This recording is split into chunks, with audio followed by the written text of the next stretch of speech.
நீங்கள் பார்த்து கொண்டிருப்பது நியூஸ் 21 செய்திகள். தமிழ்நாடு செய்திகளை உடனுக்குடன் தெரிந்து கொள்ள நியூஸ் 21 செய்திகளை பாருங்கள்.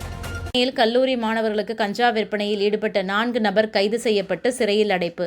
திண்டுக்கல் மாவட்டம் பழனி நகர பகுதியில் காவல்துறை கண்காணிப்பாளர் தனஞ்சயன் உத்தரவின்படி சார்பு ஆய்வாளர் விஜய் மற்றும் காவலர்கள் போலீசார் வழக்கமான ரோந்து பணி மேற்கொண்டனர். அப்போது பழனி ஆண்டவர் கலைக்கல்லூரி அருகே சந்தேகத்துக்கு இடமாக நின்று கொண்டிருந்த 4 நபர்களை பிடித்து போலீசார் விசாரணை செய்தனர்.